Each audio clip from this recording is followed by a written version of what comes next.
NutriCast. Welcome to Season 4 of Transforming 45. I'm your host, Lisa Boate, and this season we're stepping fully into our power. The heat, the hormones, the heartbreak, the healing. This is Midlife, raw and redefined. Each episode, you'll hear stories of humans who are rewriting the rules, reclaiming their bodies, their desires, their voices. This is where we stop shrinking, start shining, and remember who the hell we are. Because midlife isn't a crisis, it's an awakening. Let's get transforming 45. Hello, and welcome to this week's episode of Transforming 45. This week, I am really excited to welcome Kaneshi Hart. She and I had a fabulous conversation, months ago, but time just seems to evaporate. And I am so glad that she is here to have a conversation in Transforming 45 world this week. So she is a powerhouse in leadership development with years of senior level corporate experience at IHG, Goodwill, and Wells Fargo. And now she's on a mission to guide first-time managers through the often messy, confusing world of leadership. Kaneshi has a refreshing, no-nonsense, yet optimistic approach that helps new leaders step into their roles with clarity and confidence. And when she's not working with organizations and teams across the country, she's hosting the Build a Better Business podcast, where entrepreneurs share their real strategies and stories behind their six-figure successes. Kaneshi, I am so glad that you are here today because, as you and I were just talking about, you're working with first-time leaders, which isn't necessarily the people who are listening to this podcast. Often we are pretty experienced leaders, but we're learning to lead in very new and different ways in this transitional phase of life. So I can't wait to have this conversation with you. Welcome to the show.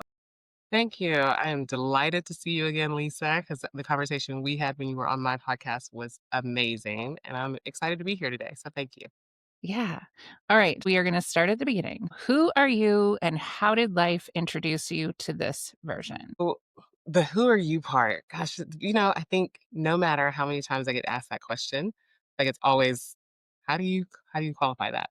And so I guess my who am I is always a child of the King, a child of God, and a woman who is trying to live out what he's called me to do. And what that looks like and how did I get here where I am now. From a working standpoint, I was corporate liberated, is what I like to say. So in 2020, when pandemic happened and all this good stuff happened, the Lord did a couple of things. So one, I had a great career, was working for IHG, and the responsibility that I had for over 600 people in total went away because COVID shut it down. And so my company then, of course, had to restructure, and I wasn't the only one impacted, obviously. And in the midst of that, I got laid off. And that was the second time I had been corporate liberated in 3 years. So 2 years before that, before I stepped into that role, my company had completely closed down, and it was still IHG. They closed down a site, and then thank God I was able to move into a role in a different division.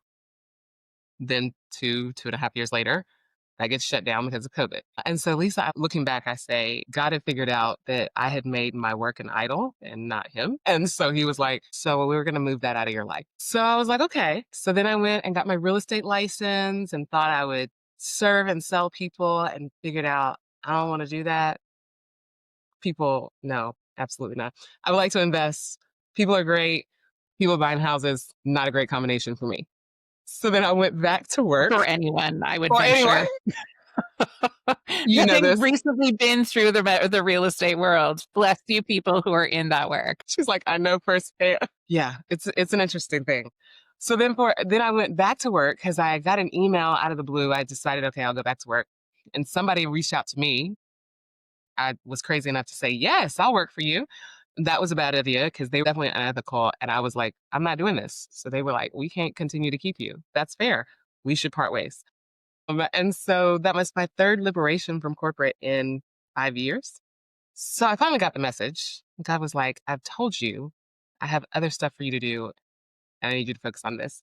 So my podcast is what came next. And he said, start a podcast. And Lisa, he said, start a podcast for coaches. I'm not a coach. I didn't understand. Why am I starting a podcast for coaches? But I said, okay, Lord, I will do that. So I started my podcast in 2023, and it was all about supporting two people, the people who are new, ambitious entrepreneurs, want to learn how to get to six figures, and then those who are entrepreneurs like yourself who have expertise in an area or they've built to six figures. And so sharing and highlighting you guys so that people can find you, work with you, as well as teach those who want to get where you are. And so that has been what I've been building for the last 2.5 years. And then this year, I feel like the Lord was like, it's time for you to step into speaking.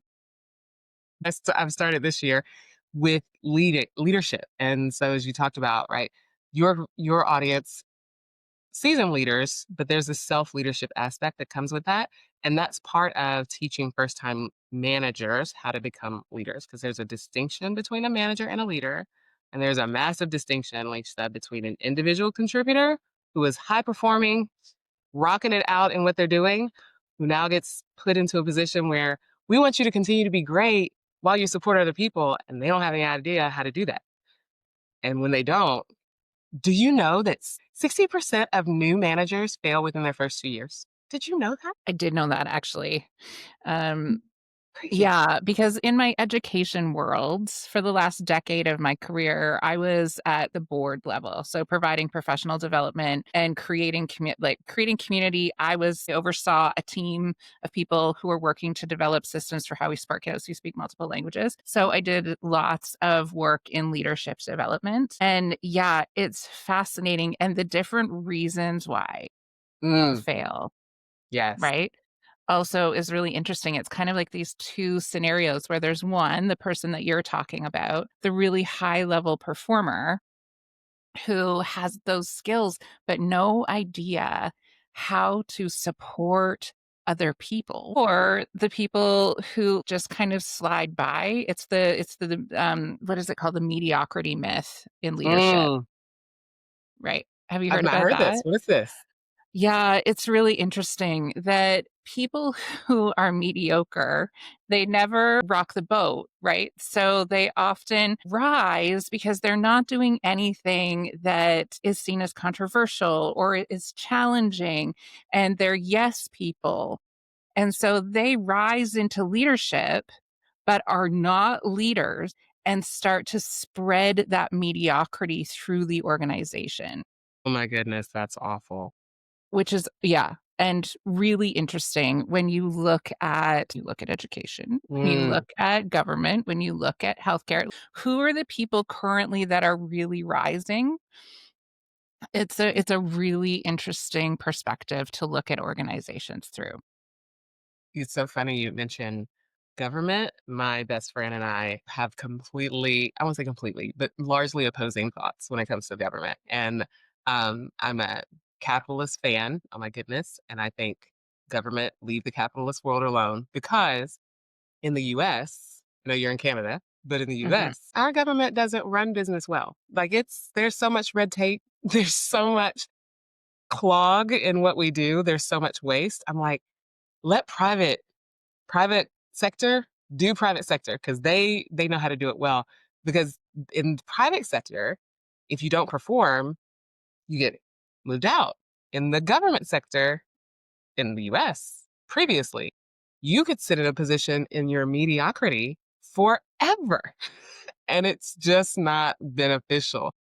But speaks to the self leadership you were talking about earlier. Because if you Yeah. are happy with mediocrity, there's no form of leading self at all going on. Yeah, absolutely. And it's why I think this is a really interesting time to have this conversation because women who are at this stage, who are midlife, perimenopausal, menopausal, and we are experiencing shifts and changes in how our bodies and brains work. So often people are experiencing things like brain fog, word recall issues. Which really shakes our confidence, or Mhm, even things that just used to come easily no longer come easily. And there also can be a shift in the way we communicate, mhm. in that we are less accommodating in the way we communicate and perhaps a little more direct. Like we're saying all the shit we always wanted to say but didn't. Yeah, just a little more And honest.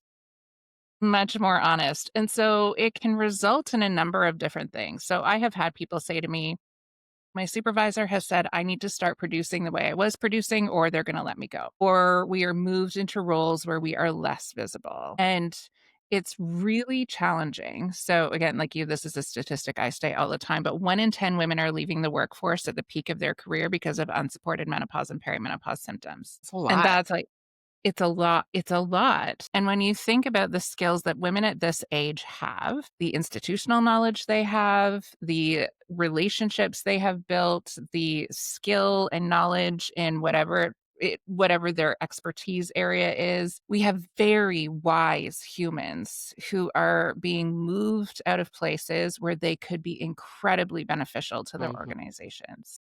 And so how would you work with women to help support them in their self-leadership mhm. so that they can spread that to the organizations around them? And that's a good question because first we have to identify that we have to self lead, right? And I think when we put certain terminology to things, it shifts how we perceive it because we think, I just need to be more disciplined, or I just need to figure this out, or I just need to do X, Y, and Z. But when you say, how do I lead myself? It puts on a mindset of there's a path that I need to follow and I can forge that path. And then because leadership to me is such a positive, empowering word, I think, great, this is going to empower me. So when I say self leadership, then my mindset shifts. And I think it shifts for most people to say, great, now I can set a a pathway forward, not necessarily a to-do list, not necessarily feeling bad about I'm not doing X, so I got to do better. But first say, okay, what does leading myself look like? Because where do I want to go? And then two things that come to mind as you ask this question, Lisa. One, accountability is so important. And we hear that word and we think maybe business accountability or we think a negative connotation, so to keep me on track. But there's a statistic, and I don't remember the exact number, but it's over 80% that when we set a goal and we write it down, we know that we achieve it more. When we say it out loud, we know there's a higher level of achievement. But it's over 80% that when you actually set a goal, make a decision, share it with somebody, and give that person permission to support you, AKA hold you accountable with it, I want to say it's 96% more likely to achieve that goal. And so in this, with women at this age who are saying, okay, how do I lead myself through these challenges that I'm going through? Vulnerability and accountability are the two things. And it's finding a person, I won't even say a group. If you can find a group, great, but a person that you can do that with, who can be that accountability and you can be vulnerable with, and they can be vulnerable with you. Thing about this that sucks, Lisa. So I'm just going to say it so y'all know going in. This is not something that's easy to do because you have to find someone who is compatible, similar. We were talking about mediocrity earlier. Somebody who is on your level or maybe slightly above you in where you want to be.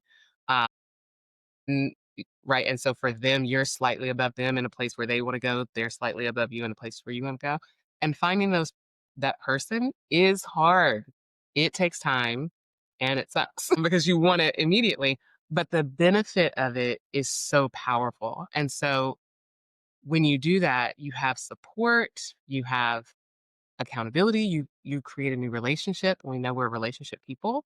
And that provides that ability to lead self with someone. Now, we can all do the routines, the habits, and putting those in place that help us to create the good habits that we need in order to lead ourselves. I'm a proponent for those. We can talk about those. But to really answer your question, like I'm gonna go a little hard and say, look for someone, find someone, be intentional about going to groups, going to networking events, going to your local church, going to your local school, meeting people, finding out about them with the intention of finding someone who can be your support and you can be theirs to help you lead yourself in what you're doing because they're helping you in your journey while you're helping them, but it's really it is self leadership, and so that's what I would say. And it, like I said, I want to reiterate, it's hard to find those people, but you can if you're intentional about it. Yeah, and it's hard to be vulnerable as Yes. well. Yes, especially when we're at a time where our vulnerabilities are being used against us. Hmm. And so knowing that actually leaning into the vulnerability rather than building up more armor against it, it's the leaning into the vulnerability that actually is what is going to take that self leadership into leadership that connects with all. Yeah, absolutely. Yeah, because yes, we're experiencing midlife transformation, but everyone is experiencing something in their lives where they are feeling exhausted, burnt out, like they're not enough. Like most of us walk through the world with those backpacks on. And so when we give ourselves that self leadership of being honest, and I think what the suggestion you made of finding somebody who you can do that with is a great place. It's almost like working it out somewhere, right? It's that Hmm. practice of getting comfortable with being vulnerable, of saying what is true for you, seeing how someone else actually reacts to that, and rebuilding confidence. Because Yeah. that so much is what has taken a hit at this time is the confidence, right? Mm. Things that were always easy and came naturally suddenly require work and effort. And that can really plays a role in declining confidence. So how do you see people supporting themselves to develop that, to redevelop that confidence in those kind of relationships?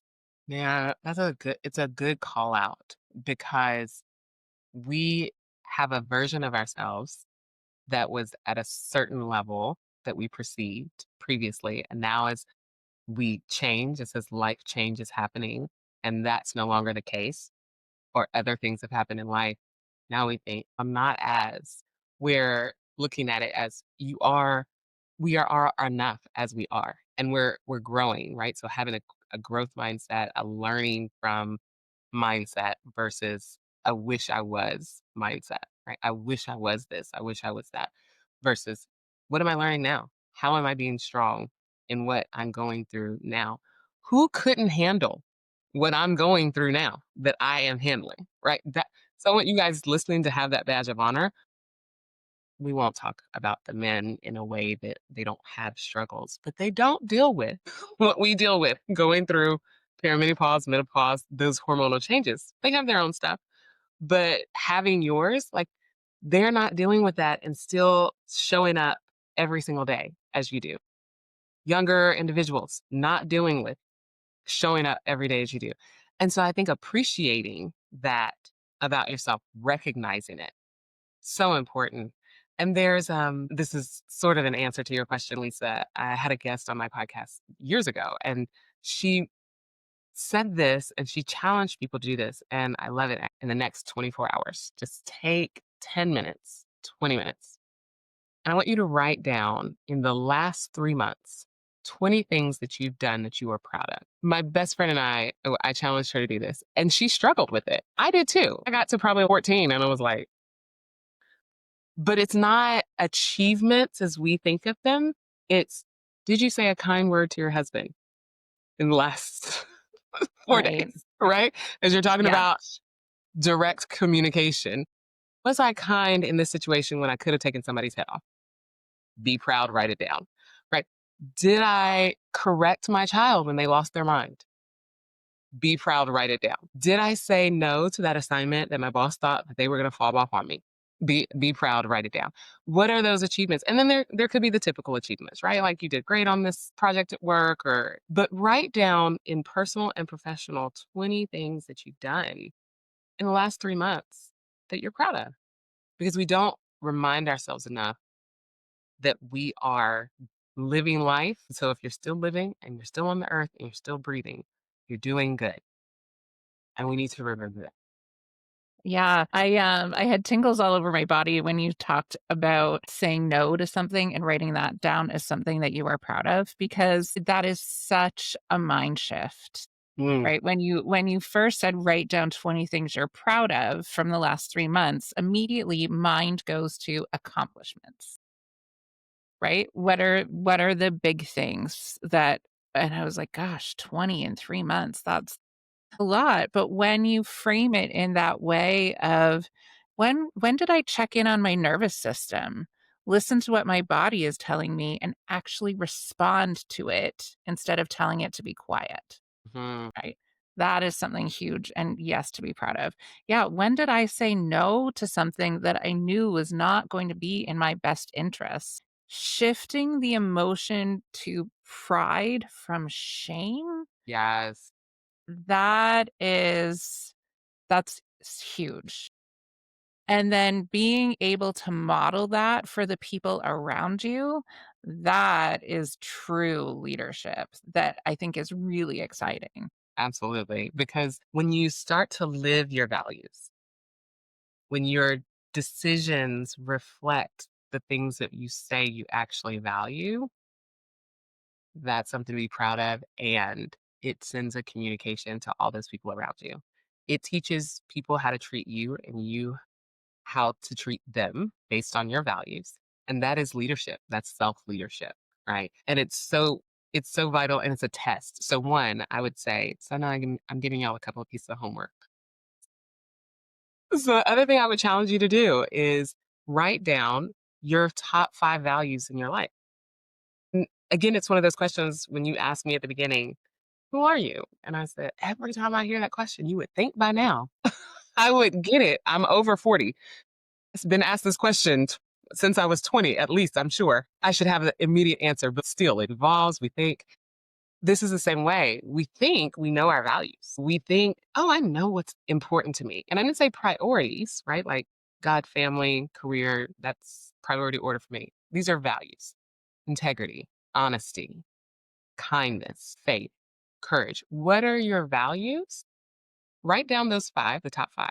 And then for the next 48 hours, my challenge is to you, and write them down, don't say them in your head, put them on paper.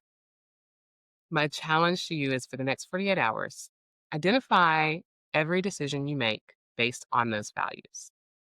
And then decide if you make a decision that doesn't reflect those values. So, an example, if you have kids and quality time with your children is one of your top 5 values, and work is nowhere in the top 5. And, or maybe kids may be number 2, work may be number 5, but something comes up at work and you cancel something to do with your kids so that you can do the work. You have to say, "Am I truly living my values?" Again, this is a form of self-leadership.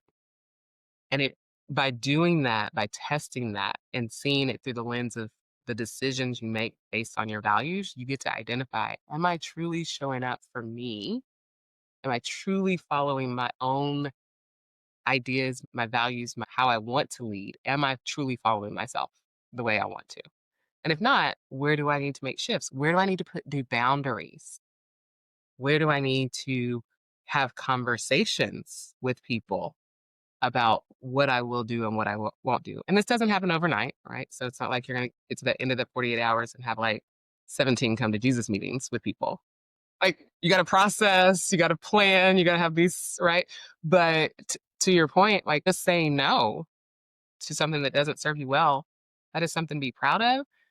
But where does that come from? What is that based on? And so I challenge you guys to do that because that's part of leading ourselves is knowing through what is important are we leading, right? That's part of leadership. What's the primary important things and focusing on that. Relationships over responsibilities every day when it comes to leadership. That's one of my values. And so that's how I lead. Same thing Yeah, with I it. love that. Relationships over responsibilities. That's a really great framework to think through. And this makes this concept also really accessible because not everybody sees themselves as a leader, despite the fact that we all are leaders in one way or another because we ideally are leading in our own lives. But many of us, through all kinds of life circumstances and societal structures and all of the things that we inherited, Hmm. didn't necessarily feel like we were leading in our own lives. And it's one of the things that I love about this stage of life is that all of those structures that we inherited, many of them are starting to fall away now because of children leaving home and relationships changing and our role in the workplace and how society sees us. When we let ourselves be in this place, we are starting to have some more freedom that we didn't necessarily have before.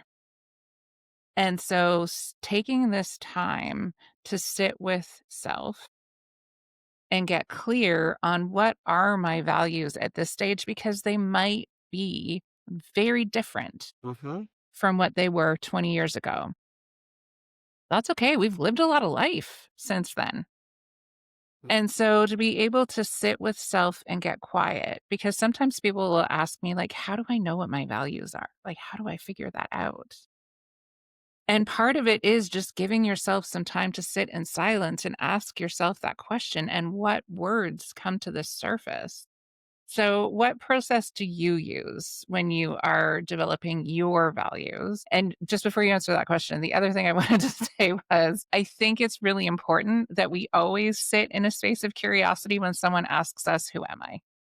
Mm, Because it is always shifting and changing, right? Life happens every single day and it evolves and shifts and changes us in our perspective. So always I love that you are always letting yourself be curious around who am I because it is always changing. thank you. Well, that speaks to your point of values may be different now because we've lived a lot of life, right? And so we are always evolving. So for me, when it comes to my values, it's such a good question. And what's my process? I am a 48-hour decision maker, Lisa. And what I mean by that is anytime there's a decision that needs to be made that's got any kind of weight to it, I have learned to not pressure myself to make the decision in the moment. Because typically, when presented with whatever the opportunity is, if I immediately decide, there's a much higher percentage of it going wrong than right.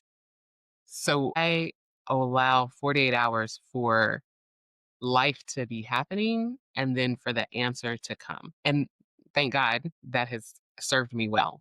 And so it's the same with values. Like I think about, for me, I struggle with when I hear like, okay, sit in a space and let things come to you.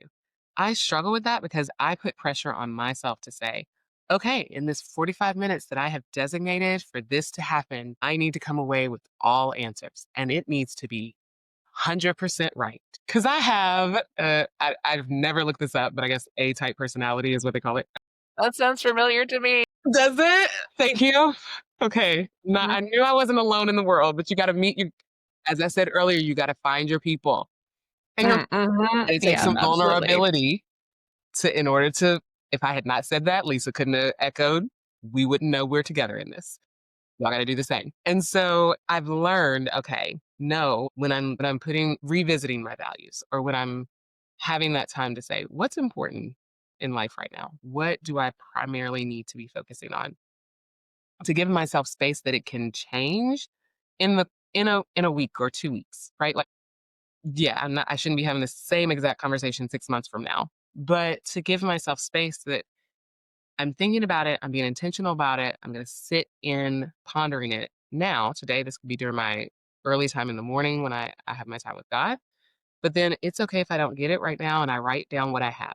So write down what you have, what comes to mind, put it down. And I can't emphasize enough vocalizing and writing stuff down. Just keeping it in your brain. It's just like a blender, just stuff going around and around. And the more it goes around, the more muddy it gets. And so Mhm.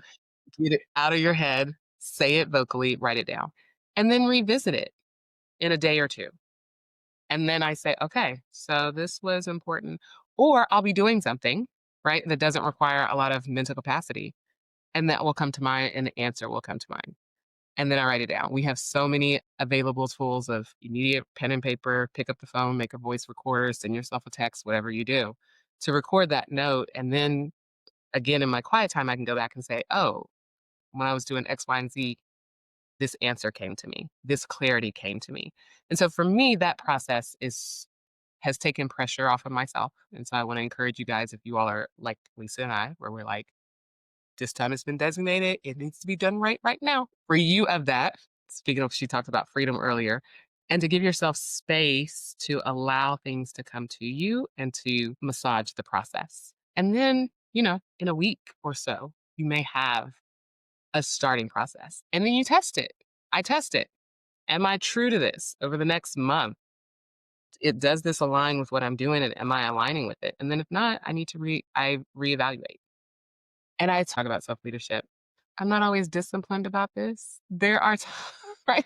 Give yourself grace, right? There are times where it'll go 2 months. I'm like, "Oh, okay. I knew I was supposed to do that. I haven't. Let me get back to that. Let me go back and set some time." And if you don't for me, if I don't set the time on the calendar to do it, it won't get done. I make it an intention and be disciplined with it, but give yourself grace if it's not every single month on time, you're rechecking in or whatever your process is. But for me, that grace and allowing things to come, writing down, recording, and then implementing, that has been super instrumental for me. Yeah, that's really helpful. And I think it's a process that can work in lots of different situations. It doesn't have to be limited to just sitting and trying to figure out what your values are. Because when you were talking about it, I saw myself sitting with my piece of paper with my time set out, going, okay, like at the end of this time, I need to have my 5 values, and those are that's it. Mm. That's how my brain structures these things. And so this speaks to the value of what you were talking about earlier of finding a person to have these conversations with, because your perspective around give yourself some time and space and grace to sit with things is a really valuable perspective that is not innate to the way my brain thinks. Yep, mine either. Yeah. And so it's also really important to have these kinds of conversations where we can challenge each other.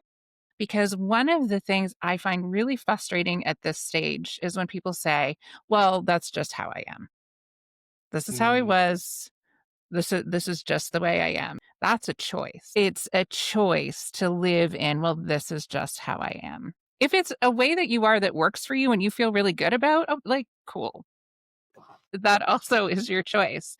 But if it's something that you struggle with mhm. and you have given into, like, well, it's just the way I am, this is the way I'm going to be forever, when we know how plastic our brains are and how much they can shift and change, don't feel like you have to be locked into this thing that you thought you were if that's not who you are anymore. That's so good because you said it, and I probably say it a little more bluntly, as you said, we say sometimes in these ages. How's that working out for you? The way that you are, if that's just how you are, how's that working out for you? Do you have the life physically, spiritually, mentally, emotionally, relationally, financially that you want? And if you don't, then maybe you should consider that there are some other options. Give yourself grace as you Yes. move through that, but move through it. Yeah. Yeah, and I think it's that move, just move. It doesn't have to be perfect, and you don't have to have it entirely figured out, because that's one of the other things we tell ourselves, right? Well, I have to. I'll do that when, Yeah. right? I'll do it when I know exactly that it's going to go well, when I know exactly that it's going to be perfect, Mhm. whatever. When that but that when will never come. Someday is not a day of the week. No. It's never been on the calendar. There's not a calendar on anybody's, no ethnicity, no country. It's not a holiday. It's not a day of the week. Yeah. Absolutely. Um, Thank you for sharing so much of this wisdom with us. I think you've left us with some really valuable tools and things to consider about how we are as a leader, how leadership shows up in our lives, and how we can support ourselves to step into leadership in a way that is new and feels good at this point in time. And the way I like to leave these conversations in these very turbulent times is with a little bit of joy. So, what is currently bringing you joy? Oh my goodness. Okay. Before I answer that, can I share one more thing? Yeah, oh, please. Okay. I just wanted to go back to when we were talking about the vulnerability and accountability of finding someone, Oh, yeah. particularly with people. As I talked about, write down your values, write down the 20 things that you're proud of, write down, make a list, not a long list, make a short list of the attributes you're looking for that person, in that person. And the reason is because it's easier to identify, oh, this may be my person that I can start to really build a deeper relationship with, who now I will text more, right? Because as you're meeting people, you're like, we're always in that phase of how often do I communicate? Do I want to? Do they feel me like I want to? But if you have written down, I'm looking for somebody who's between 40 and 50 years old. I'm looking for somebody who does have a family, who does have kids, so we share that in common, who does value faith the way I do. Whatever those things are, a few things that will allow you to connect, they're at this place where I want to be, and that's what I'm looking for. Then it helps you to easier identify those individuals and get through the, I say fluff. All of us are important, but we all have our people, right? And so everybody's not for everybody. But if you know what you're looking for, then it's easier to find that person than if you're just like, I know I want somebody, then again, this is leadership. Leadership has a goal. And so it's the same thing. Give yourself that opportunity to be more successful to find that person by knowing what you're looking for, writing that down. Yeah. So That's what a is it? great strategy, and I just to add on to one thing to that is I would challenge people when they are making that list to also think about what makes you feel uncomfortable, because that might be the thing that you need, That's good. right? It might be so if you were thinking about what do I want in a person and something immediately comes up of like, I know I don't want this, that might actually be the thing that you need to help you shift and change your perspective. That is so good. I love Yeah, it. so Uh, think about someone who will challenge you, right? And not get into groupthink where you don't think about things from different perspectives. Because when we are growing and learning, especially in leadership, we need people around us who disagree, Yes, but you can have those conversations in really respectful ways that move each person forward. such a good ad. Definitely. I second all of that. What is bringing me joy? Yeah, So I right now, it's an uncomfortable joy, but the reason there's joy is because I'm being obedient. So as I mentioned, I'm a woman of faith. I love Jesus, and I'm restarting my Bible study. So my church goes through this season in the summer where sometimes we take breaks for our Bible study. And so the Bible study that I attend as a member took a break and just restarted. So that's bringing me joy because my teacher is one who will, we say this terminology, cut you. You know, your right. feelings, you leave your feelings hurt, but it's gonna make you better, as you were just talking about. People who may say some things that make you uncomfortable. That's what we need. And then also I'm restarting my Bible study. And I say uncomfortable joy because I started it and I took a longer break from the summer. And now it's pouring back into people and just making sure that I'm obedient to what I feel like God is calling me to do. But anytime I'm being obedient, life is so much more happy and joyful. So that's bringing me joy. The opportunity to connect with other women who are looking to grow their relationship with the Lord and just to do life together. Beautiful. Yeah. Well, thank you so much again for sharing all of your time and your wisdom. It's really, really helpful. And those three, really practical exercises Exercise. to challenge ourselves to think about who do we want to have in relationship, what values do we want, and what are 20 things that you're proud of. Really, really great takeaways. So thank you so much. And you can find all of Kaneshi's contact information in the show notes. So if she has resonated with you and you feel like, that's somebody I think I need to connect with, make sure you check out the show notes. Would love to. Thank you for having me today. It's so much fun to have a conversation with you, Lisa. Thank you for hanging out with me on Transforming 45. If you laughed, nodded, or had an oh wow moment, hit follow and share it with your favorite midlife human. Find me on Instagram at lboat and keep those transformations coming. Electric acid.